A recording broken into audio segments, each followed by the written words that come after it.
Meus irmãos, a paz do Senhor Jesus Cristo, quem está falando aqui é Everton, obreiro da Casa de Deus. Meus irmãos, hoje iremos iniciar a lição de número 8, onde vai falar sobre o batismo no Espírito Santo, certo? A lição juvenil. E o nosso texto vai dizer o seguinte: E eis que sobre vós envio a promessa de meu Pai. Ficai, porém, na cidade de Jerusalém, até que do alto sejais revestidos de poder. Lucas, capítulo 24, versículo 49. Certo? Nós vimos aqui, meus irmãos, que Jerusalém ele foi o ponto de partida, né, para a pregação, para a evangelização de todo mundo.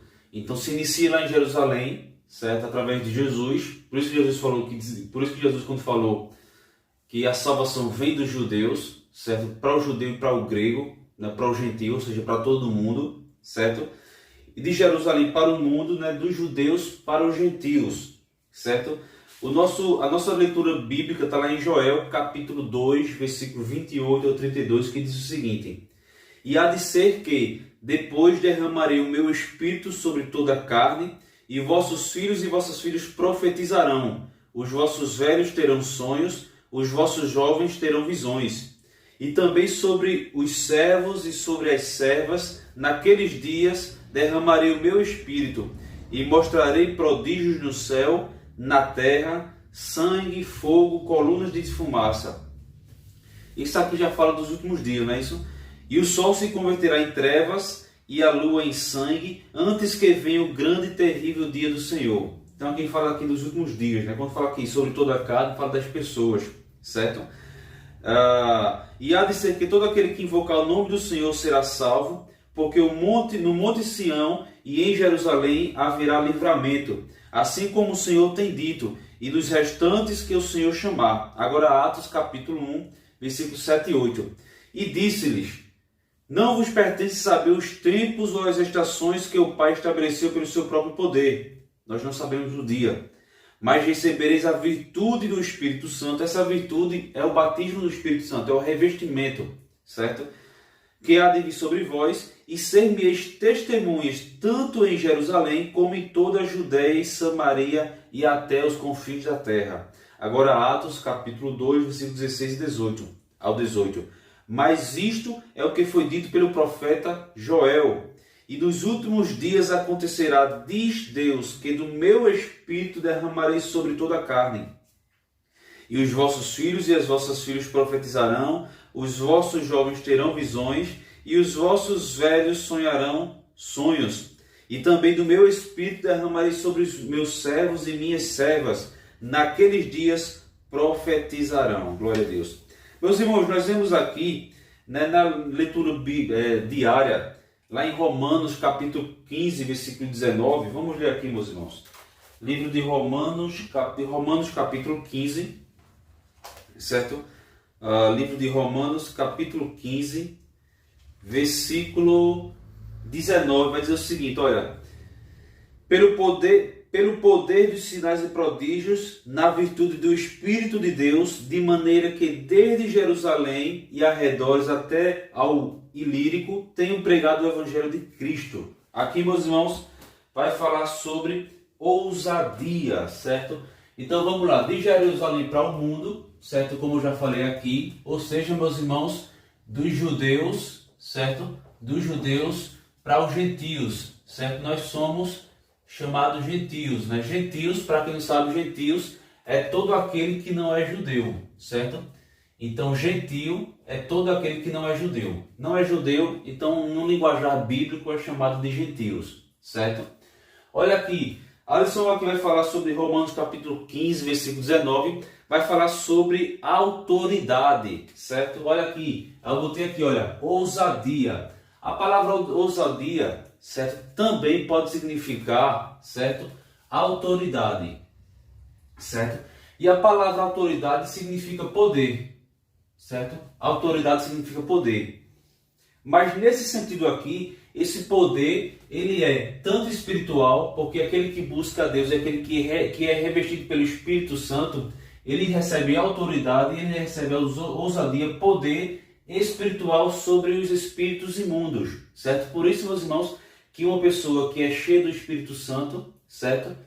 que tem o Espírito Santo na sua vida, muitas vezes ele ou ela vai falar em nome de Jesus Cristo, né? O espírito imundo vai sair, porque o espírito imundo ele não pode, ele não tem poder contra o Espírito Santo, certo? Os espíritos imundos, meus irmãos, ele tem poder sobre a humanidade, certo? Sobre a humanidade. Então nós só podemos vencer os poderes malignos através da ousadia dada pelo Espírito de Deus. E esse poder é traduzido como poder espiritual, né? Sobre os espíritos imundos, certo? A pessoa vai falar, a autoridade de Deus vai falar sobre uma doença, uma enfermidade, e pode acontecer ali um milagre se for a vontade de Deus, certo? E também pode ser um poder público. Por que um poder público? Olha aqui. A Bíblia, nós vamos citar aqui que a igreja começou com 120 pessoas. Numa pregação, somente Pedro, cheio do Espírito Santo, se converteu 3.000 pessoas. Isso é poder público, é você falar no público e pela ação do Espírito Santo, pelo poder que o Espírito Santo deu à pessoa, pela ousadia, pelo poder, aquelas pessoas vieram a se converter porque entenderam, porque foram tocados pelo Espírito Santo e aquilo que Pedro falava tocou no coração dessas pessoas. Então esse é o poder público, é você falar em público, certo? E a sua voz ter autoridade naquele meio, a sua voz ter um efeito, certo? Então poder espiritual sobre os espíritos imundos, poder público, você falar em público e a sua palavra, a sua voz, desde que tenha base bíblica, lógico, né? Porque a ação do Espírito Santo ela sempre vai ter base bíblica. Aí a pessoa fala em público e ali pessoas vão vir se converter, ou você fala em público e a sua voz é ouvida, certo?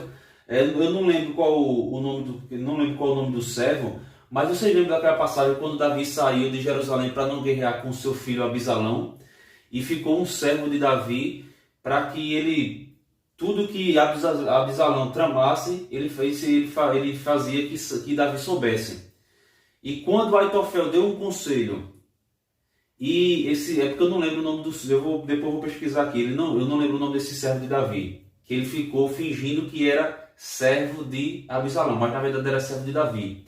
Então, no final, quando Aitofel deu um conselho a Abisalão, e depois esse servo de Davi também deu um conselho a Abisalão, o conselho que foi ouvido ali por todos, e todos abraçaram como é que eu posso dizer, esse conselho, foi o do servo de Davi. Por quê? Porque ele estava com Deus era com ele. Então Deus fez que os conselhos do servo de Davi fossem ouvidos por todos. Então isso também tem a ver com o poder público. É você falar, olha aqui, José quando falava para o faraó, ele tinha um grande respeito. Por quê? Ele tinha autoridade pública, certo? Nós vimos aqui quando Daniel falava ali na Babilônia para o rei, para Nabucodonosor e para muitos, era ouvido e respeitado porque ele tinha esse poder, né, de falar em público, porque ele era cheio do Espírito Santo de Deus, certo? Vamos lá, olha aqui. Meus irmãos, nós vemos aqui que Joel, certo? Ele faz uma promessa, né? Deus fala com o profeta Joel, e Joel faz uma promessa, certo? Que nos últimos dias, olha, e há de ser que depois derramarei o meu espírito sobre toda a carne, e vossos filhos e vossas filhas profetizarão, os vossos velhos terão sonhos, os vossos jovens terão visões. Então isso aqui, meus irmãos, Joel faz uma promessa.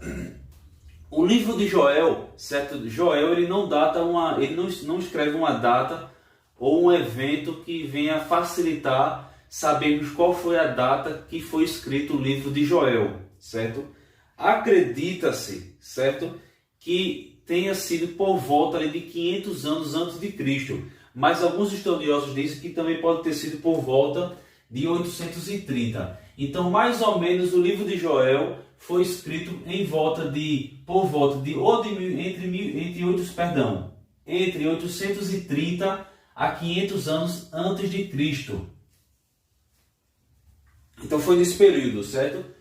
O livro de Joel foi escrito entre 830 e 500 anos antes de Cristo, certo? Ou seja, foi nessa época aqui, mais ou menos nessa época, certo? Foi nessa época aqui, nós não sabemos o ano exato, que essa promessa foi feita, certo? Então nós vemos aqui, no tempo de Jesus, certo? Esse tempo todinho, não sabemos o ano exato, mas João Batista, ele renova essa promessa feita por Joel, certo? Ele renova, diz assim, olha, eu vos batizo com água, né? Eu vos batizo com água aqui no Rio Jordão, mas eis que vem um que vem após mim, né? Já que João Batista era 6 meses mais velho do que Jesus, que ele é maior do que eu, isso era João Batista falando. Eu não sou digno de desatar as suas sandálias e ele vos batizará com fogo. Então isso era o batismo no Espírito Santo. Então João Batista renova, certo? Essa promessa feita por Joel, certo? E Jesus, ele fala para os discípulos, já quando ele tinha se ressuscitado, certo? Ele diz para os seus discípulos, certo? Olha para os discípulos. Discípulos, olha, ficai em Jerusalém, certo? Vocês vão ter que ficar em Jerusalém, certo?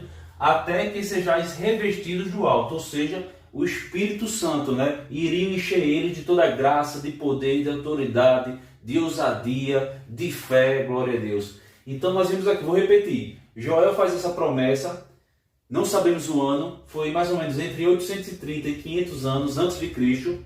Então lá antes de Jesus, no mínimo 500 anos antes de Jesus, essa promessa foi feita. João Batista renova essa promessa, certo? Já nos tempos de Jesus. E Jesus, quando ressuscita, pede para os seus discípulos, certo? Ali ficassem em Jerusalém para que fossem revestidos pelo Espírito Santo. Glória a Deus. Amém? Vamos lá, olha aqui. Então, meus irmãos, por quê? Porque a lição fala aqui, olha, o líder, ele sempre é um modelo. Então, que nós devemos nos esforçar para sermos sempre exemplos. Glória a Deus. Vamos lá, olha aqui. No primeiro capítulo, vai falar o seguinte, o cumprimento da profecia de Joel. Nós vemos aqui, meus irmãos, no primeiro, olha aqui. No dia de Pentecostes, a gente já falou sobre isso, que o dia de Pentecostes são 50 dias após a Páscoa, certo? Estavam todos reunidos no cenáculo, como diz aqui na lição, certo? Olha aqui no primeiro tópico ainda. Da tão esperada promessa. Os discípulos permaneciam reunidos no cenáculo, certo? Era um grupo de 120 pessoas. E o que é um cenáculo, certo? Olha aqui, o cenáculo é um salão. Vou botar aqui, olha. É um salão construído no primeiro andar de uma casa, certo? Então o cenáculo, ele é um salão construído no primeiro andar de uma casa, certo? E nesse cenáculo, nesse salão, tinha mais ou menos 120 pessoas, reunidas ali entre homens e mulheres, seguidores de Jesus, certo? Então nós vemos aqui a ação do Espírito Santo, porque depois que eles são revestidos do Espírito Santo, a igreja pula de 120 para 3.000, depois para 5.000 e por aí para os milhões e milhões aos dias de hoje. Então nós vemos aqui a ação do Espírito Santo na vida de homens e mulheres que serviam a Cristo, que serviam a Deus, certo?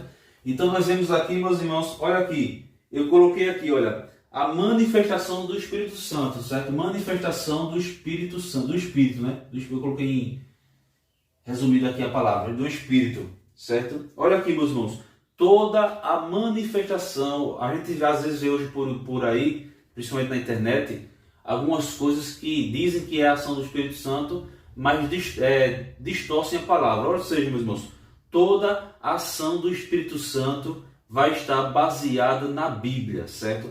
Toda a ação do Espírito Santo vai estar, glória a Deus, vai estar na dispensação, nas doutrinas, dentro da doutrina bíblica, certo? Vai estar baseado na Bíblia, certo? Alguém que diz que está cheio do Espírito Santo, mas não tem caráter, o seu testemunho é totalmente contrário à Bíblia, meus irmãos, não é a ação do Espírito Santo. Pode ser meninice, pode ser qualquer coisa, menos a ação do Espírito Santo. A ação do Espírito Santo vai estar atrelado à palavra de Deus. Amém? Olha aqui. Nós vemos aqui, meus irmãos, no segundo tópico vai falar sobre o quê? O início de uma nova era. A profecia de Joel cobre um período conhecido como o tempo da igreja, certo? E do Espírito Santo. Nós vemos aqui esse tempo da igreja, certo? Esse tempo da igreja, também chamados por muitos da dispensação da graça. A dispensação da graça é um tempo, certo? Um tempo, um período de tempo determinado por Deus, certo? Então muitos chamam o tempo da igreja, ou também chama de dispensação da graça, que é um período de tempo escolhido por Deus, certo? Para onde nós hoje vivemos pela graça, não pela lei, mas pela graça da palavra de Deus. E nós vemos aqui que esse tempo aqui teve início ali, olha aqui. O início teve ali na crucificação. Crucificação. Então, o início desse período, certo, do tempo da igreja, ou também dispensação da graça, foi o início ali da crucificação. E quando será o fim? O fim será, o fim será ali quando houver a segunda vinda de Cristo. Também chamada de parousia, né? Vinda de Cristo. Certo? Botei aqui, a letra ficou tão bonita, mas assim, o fim será assim na segunda vinda de Cristo. Certo? Vamos lá. O segundo capítulo vai falar sobre isso, olha, o cumprimento da profecia de João Batista. Certo? Nós vemos aqui, meus irmãos, que João Batista, ele é o último profeta nos moldes do Antigo Testamento. Certo? Então, João Batista, ele é o último profeta naqueles moldes ainda do Antigo Testamento, certo? Ali com a morte de João Batista, se encerra esses profetas nos moldes, naquela mesma linha do Antigo Testamento, certo? Então nós podemos ver isso aqui. Ele era primo, em segundo grau, de Jesus, né? João era filho de Isabel, prima de Maria, mãe do Salvador. Então nós vemos aqui, certo? Meus irmãos, Alisson vai falar o seguinte, que João Batista, ele destaca 3 pontos fundamentais no ministério de Jesus. Primeiro, ele manifesta a chegada do reino invisível de Deus. Mateus capítulo 3, versículo 2. Vamos ler aqui, meus irmãos. Então ele fala, segundo, ele é o cordeiro que tira o pecado do mundo. E terceiro, ele é o que batiza com espírito e fogo. Vamos ler aqui, lá em Mateus capítulo 3. Mateus capítulo 3, versículo 2, vai falar o seguinte. Mateus 3, 2. Vai falar, dizendo, arrependei-vos, porque é chegado o reino dos céus. Ele é o Cordeiro de Deus. João 1:29. João 1:29 diz o seguinte. No dia seguinte, João viu a Jesus que vinha para ele e disse, eis o Cordeiro de Deus que tira o pecado do mundo. E ele é o que batiza com o Espírito Santo. Mateus 3:11. Mateus 3:11 diz o seguinte. Mateus 3:11 vai dizer o seguinte. E eu em verdade vos batizo com água para o arrependimento. Mas aquele que vem após mim é mais poderoso do que eu, e eu não sou digno de levar suas sandálias. Ele vos batizará com o Espírito Santo e com fogo. Glória a Deus. Vamos ler aqui, meus irmãos, também Lucas 16. Livro de Lucas, capítulo 16, versículo 16, vai dizer o seguinte. A lei e os profetas duraram até João. Olha aí. Por isso que João ele é considerado o último profeta nos moldes, na mesma linha do Antigo Testamento. Então a lei e os profetas duraram até João. Por que até João Batista? Porque com João Batista se inicia ali o batismo para o arrependimento. Certo? Desde então é anunciado o reino de Deus e todo homem pega força para entrar nele. Glória a Deus. Olha aqui. No segundo capítulo vai falar sobre a relação entre os dois batismos. Aí vai falar sobre batismo em água. Olha aqui, o batismo nas águas, ele começou a ser realizado por João Batista. Por João Batista, certo? O batismo nas águas, que era o batismo para o arrependimento, certo? Por isso, meus irmãos, que criança não pode ser batizada. o batismo ele tem que ser realizado, né, para aquelas pessoas que já têm consciência do que é certo e do que é errado, do que é arrependimento, do que é a fé cristã, certo? Então, o batismo nas águas, realizado por João, tem a ver com arrependimento.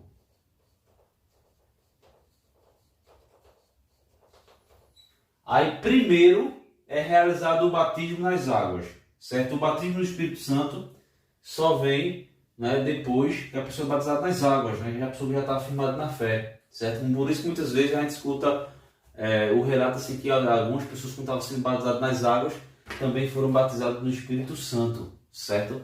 Então, geralmente, primeiro é o batismo nas águas, porque você está confirmando a sua fé na doutrina cristã, certo? E depois vem o batismo no Espírito Santo, certo? Que ele é o revestimento, né? Como eu já falei aqui, da glória de Deus, né? Quando a pessoa recebe o batismo no Espírito Santo, a pessoa é revestida de poder, de graça, de ousadia, certo? Tem mais força para caminhar, certo? Só que é o seguinte, não significa que quem só será salvo quem é batizado no Espírito Santo, não. O batismo no Espírito Santo, ele é um dom espiritual, certo? Ele é um dom dado por Deus, certo? Então tem muitas pessoas que não são batizadas no Espírito Santo, mas são salvas, certo? Não é uma questão de salvação, mas é uma questão de buscar a Deus. Aí vem aquela pergunta, e como é que eu faço para ser batizado no Espírito Santo? Quem batiza no Espírito Santo é o Espírito Santo, é dado por Jesus, certo?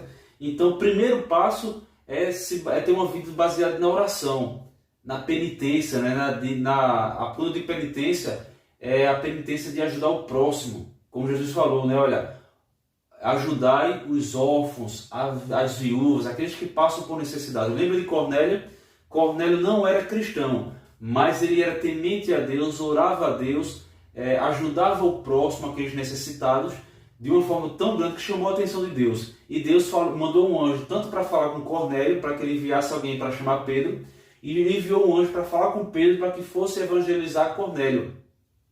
E logo quando os dois se encontraram ali, o Espírito Santo se fez presente e todos foram cheios do Espírito Santo. Então, meus irmãos, o batismo no Espírito Santo, certo? Tem a ver principalmente, meus irmãos, com a oração, com a fé em Deus, né? Com as obras também, porque as obras nós não somos salvos pelas obras, nós somos salvos pela fé, certo? Mas as obras, elas mostram o nosso caráter, elas mostram a nossa fé, certo? Amém? E para finalizar, no terceiro capítulo fala sobre a atualidade da promessa. Olha aqui, eu coloquei aqui, olha, uma promessa válida, ou seja, não perdeu, vou botar aqui, olha, não perdeu a validade. Não perdeu a validade, ou seja, a promessa ainda está válida, não perdeu a validade, certo? Amém? E, meus irmãos, no Antigo Testamento, olha aqui, no Antigo Testamento, o batismo, como é que eu posso dizer? O revestimento do Espírito Santo, certo? Era para um grupo seleto. Olha aqui, era para um grupo seleto. Qual era esse grupo seleto? Era para reis, profetas, sacerdotes, certo? Então era para um grupo seleto, certo? Reis, profetas, sacerdotes, podemos dizer assim, alguns juízes de Israel, certo? Mas nós vemos que com a morte de Jesus, onde aquele véu ele foi rasgado, qual o significado desse véu rasgado? Perdão. No Antigo Testamento, para você buscar a Deus, a pessoa tinha que ir até o profeta ou até o sacerdote, né, principalmente o sacerdote, para ele ir até a presença de Deus, certo? Ou seja, tinha todo aquele ritual, certo? A ser seguido. Com a morte de Jesus, certo? Todos nós, todo cristão, passou a ser sacerdote. Ou seja, nós temos livre acesso à presença de Deus Pai. Nós temos livre acesso a Deus Filho, certo? A Jesus Cristo, ao Espírito Santo, certo? Ou seja, meus irmãos, essa promessa né, do revestimento do batismo do Espírito Santo é para todos, certo? Ou seja, se é para todos, não tem a ver, é para todos, independentes da nacionalidade. Vou botar aqui, olha, nacionalidade. Então, independente da sua nacionalidade, você pode ser um sacerdote, você tem livre acesso à presença de Deus, certo? Então, nós vemos aqui, meus irmãos, que é para todos, independente da nacionalidade, certo?